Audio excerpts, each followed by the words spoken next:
Hello! അപ്പോൾ ഇന്ന് നമ്മൾ തണ്ണിമത്തൻ വെച്ചിട്ട് പെട്ടെന്ന് ഉണ്ടാക്കിയെടുക്കാൻ പറ്റിയ നല്ല ടേസ്റ്റുള്ളൊരു ഡ്രിങ്കിൻ്റെ റെസിപ്പിയാണ് ചെയ്യാൻ പോകുന്നത്. സാധാരണ നമ്മൾ തണ്ണിമത്തൻ കഴിക്കുന്നതിൽ നിന്നും കുറച്ചൊന്ന് വ്യത്യസ്തമായിട്ട് നമ്മുടെ കയ്യിൽ ദിവസം ഉണ്ടാവുന്ന കുറച്ച് ഇൻഗ്രീഡിയൻസും കൂടി ചേർത്തിട്ട് നല്ല ടേസ്റ്റിലാണ് നമ്മളിത് ഉണ്ടാക്കിയെടുക്കുന്നത്.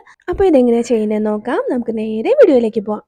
അപ്പോൾ ഞാൻ അതിനായിട്ട് ഒരു മീഡിയം വലുപ്പത്തിലുള്ള തണ്ണിമത്തൻ്റെ പകുതിയാണ് എടുത്തിട്ടുള്ളത്. അപ്പോൾ ഇതിൻ്റെ ആ ഒരു റെഡ് പോർഷൻ നമുക്ക് കംപ്ലീറ്റ് ഒന്ന് പൊടി പൊടിയായിട്ട് കട്ട് ചെയ്തെടുക്കണം. അപ്പോൾ അതിനായിട്ട് നമ്മൾ തോല് കളഞ്ഞ് കട്ട് ചെയ്തെടുക്കേണ്ട ആവശ്യമൊന്നുമില്ല. ഇതിൻ്റെ അകത്ത് വെച്ചിട്ട് തന്നെ ഇതുപോലെ അങ്ങ് കട്ട് ചെയ്ത് എളുപ്പത്തിൽ നമുക്ക് എടുക്കാവുന്നതേ ഉള്ളൂ. ഇനി ഇത് കംപ്ലീറ്റ് മറ്റൊരു ബൗളിലേക്ക് ഒന്ന് മാറ്റി കൊടുക്കാം.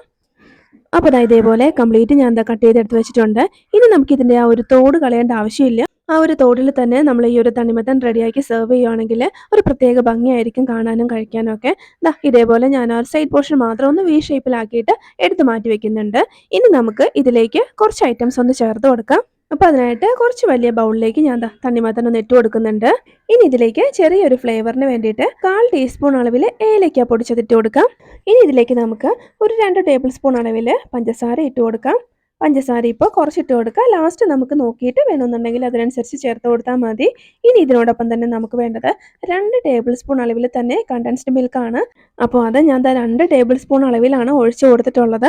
അപ്പോൾ അതുപോലെ ചേർത്ത് കൊടുക്കുക. ഇനി കണ്ടൻസ്ഡ് മിൽക്ക് വേണ്ടാന്നുണ്ടെങ്കിൽ മധുരത്തിന് ആവശ്യമായ പഞ്ചസാര നോക്കിയിട്ട് ഇട്ട് കൊടുത്താൽ മാത്രം മതി. കണ്ടൻസ്ഡ് മിൽക്കും കൂടി ചേരുമ്പോൾ അതിൻ്റെ ആ ഒരു ടേസ്റ്റും കൂടി വരുമ്പോൾ നമ്മളുടെ ഈ ഒരു ഡ്രിങ്ക് കഴിക്കാനായിട്ട് അടിപൊളിയാണ്.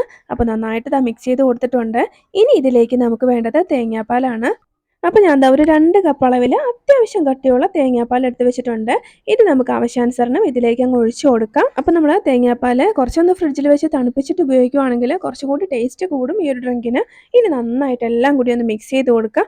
ആ ഒരു മധുരവും കാര്യങ്ങളൊക്കെ നമുക്ക് നോക്കിയിട്ട് വേണമെന്നുണ്ടെങ്കിൽ നമുക്ക് ചേർത്ത് കൊടുക്കാം. ഇനി ഒരു പക്ഷേ നിങ്ങളുടെ കയ്യിൽ കണ്ടൻസ്ഡ് മിൽക്ക് ഇല്ലയെന്നുണ്ടെങ്കിൽ 2 ടേബിൾ സ്പൂൺ പാൽപ്പൊടിയാണെങ്കിലും ചേർത്ത് കൊടുത്താൽ മതി.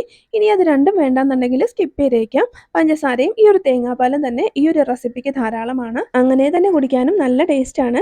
അപ്പോൾ ഇതിലേക്ക് കുറച്ച് മധുരം കൂടി വേണം. അപ്പോൾ അതിനായിട്ട് ഞാനൊരു 2 ടേബിൾ സ്പൂൺ കൂടി ഇട്ട് കൊടുത്ത് നന്നായിട്ടൊന്ന് മിക്സ് ചെയ്ത് വെക്കുന്നുണ്ട്.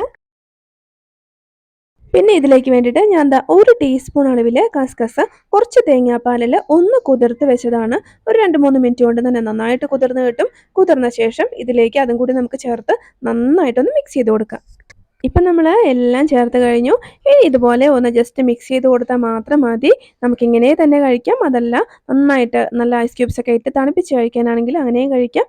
എല്ലാവർക്കും ഇഷ്ടപ്പെടുന്ന നല്ല ടേസ്റ്റുള്ള ഒരു ഡ്രിങ്കാണ്. നമുക്കിതൊരു വെൽക്കം ഡ്രിങ്ക് ആയിട്ടൊക്കെ കൊടുക്കാവുന്നതാണ്. ഗസ്റ്റുകൾക്കൊക്കെ ഇതുപോലെ ഉണ്ടാക്കി കൊടുത്തു കഴിഞ്ഞാൽ ഉറപ്പായിട്ടും അവർക്ക് ഇഷ്ടപ്പെടും കേട്ടോ. അപ്പോൾ എല്ലാവരും ഒന്ന് ട്രൈ ചെയ്ത് നോക്കാം.